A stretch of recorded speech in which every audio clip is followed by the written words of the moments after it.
I never said I was a stud. Somehow I've been saddled with this label. Okay. Um, apparently, it started with the way I dress. Um, and now I guess people will say now I'm also a stud because I cut my hair off.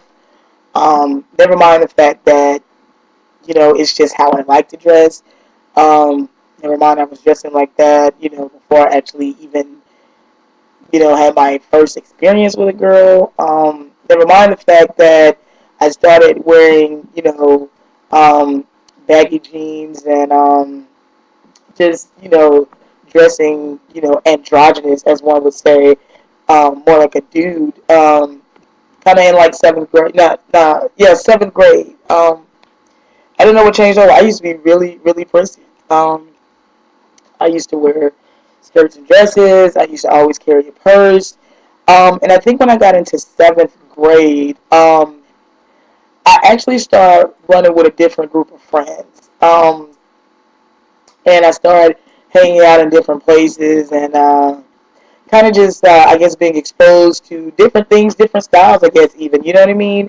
And it was around seventh grade that I developed a tennis shoe fetish where I was obsessed with kicks. Like, I mean, all colors, every color. Even I remember back in the day. I mean, if y'all remember back in the day, like, I'm telling my age, but back in the day when Patrick Ewing had tennis shoes and they had every color. I had a pair of purple suede Patrick Ewings. Okay, I'd be disgusted by those things now, but that's just the extreme to which, like, I had tennis shoes in like every color. My mother thought I was psychotic. Um, Remember when the feelers were out and they had all those different color feelers, tonics, the Adoras, just everything. Remember the Bo Jackson Nikes. Um, what else? Just like all kind of stuff. Um, Champions used to be like a tennis shoe. They used to make like all different colors, and then recently somebody told me they sell them at Payless now. But it was like back in the day when I was in like seventh grade, like they had all different colors, and those were like a big shoe for like a minute. They lasted for like a year. They were in style for maybe a school year, and then after that, like next year, if you could wear caught wearing Champions, forget about it. If you were in some Etonics the next year, forget about it. Certain shoes just came and went like quick, fast, and in a hurry. Um, but anyway, I digress. Anyway, just primarily that's kind of like when my style changed. So it's like as I developed like that tennis shoe fetish, it's like, I mean, the shoes I used to rock didn't go with skirts and dresses. So, my style kind of evolved too. And then, eighth and ninth grade, TLC comes out and they're rocking the baggy cross colors and the Tims and just everything. You know what I mean? So it was like, that style was cool. It's like, okay, cool. It's like these some chicks dressing like this. You know what I mean? This, that, and yeah, that's cool. That style. I mean, cross colors, like, don't front. Like, cross colors was the shit. And they was like, you know, it's like those jeans were like made to be baggy. You know what I'm saying? It's like you can buy jeans to be baggy, but then like cross colors seem to just be made baggy automatically. You know what I'm saying? So anyway, that's kind of what my style changed. And then I used to, when I was in high school, that skateboard style was out. You know what I mean? Like real baggy jeans. And then it was like the Adidas, the Gazelles. Like, I mean, like my style just kind of used to vary from like day to day, but it all was kind of like, and then the whole hip hop style came out. It was just like a whole bunch of shit. So that's kind of like when my style kind of evolved, and like that's just like kind of the style that I like. But it really had nothing to do with like my sexuality.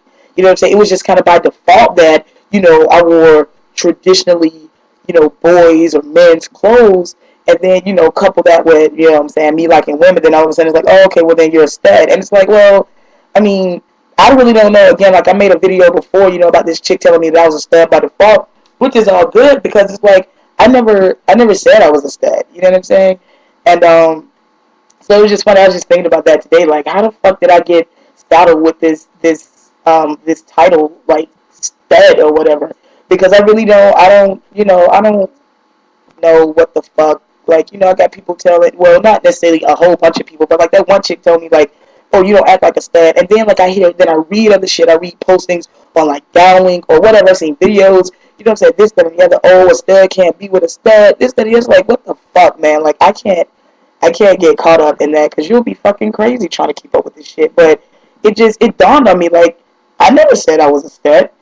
Um, and like people like have asked me like to describe myself, or I've heard people describing me to others like, oh, she's a soft stud, or she's a whatever, but some kind of stud or something. It's like what the fuck ever. I mean, stud, tomboy, whatever the fuck you want to call it. It's like I never like said I was going to like subscribe to that title or whatever. So it was actually something that was kind of like put on me. And then like in the gay community, it's like everybody has to be labeled, everybody has to be put into like a category or whatever. So it's like, okay, but that's just like in society at large. You know what I mean? So in the gay subculture, and then over in the American culture overall, it's like it's always going to be some labels or whatever. But I just want to be clear that I never said I was a stud. You know what I'm saying? I mean, I never said that. So anyway, just a bullshit video. You know what I'm saying? I didn't have shit else to do. I think in most of my videos, I'm always talking about how I'm bored, and that's like the reason I'm doing a video or whatever. Um, but lately, I'm wondering if I'm getting obsessed. If it's not just boredom, if it's more obsession. I don't know. I hear YouTube can be addictive. I mean, I had a page, um, long before I ever posted a video. I just created the page so I can save some favorite videos and subscribe to some other people's pages. And then just recently I started uploading videos, and like I said, I'm starting to get a strange suspicion that it's turning from boredom to obsession. But anyway, it's almost like a way to like talk to yourself, but not. You know what I mean? Like you're talking to yourself, but you hope if somebody's watching, maybe at least one person watch the video, and maybe you're not hoping at all. Maybe you're the only person watching the video. I don't know, but I'm recording directly to YouTube, so I don't even have a way to like save this. If this was going to be like some type of video diary, it's not like I've saved it to my computer. I'm just cut on my computer, you know what I'm saying, and here I am. So anyway, almost 8 minutes of your time and my time. I apologize. I've just been rambling. Anyway, my videos always seem to cut off at the end, so I'm gonna have a moment of silence once I stop talking, so that I'll give YouTube those extra seconds. So perhaps they won't cut me off this time. So enter the moment of silence as I smoke the butt of this cigarette. Night.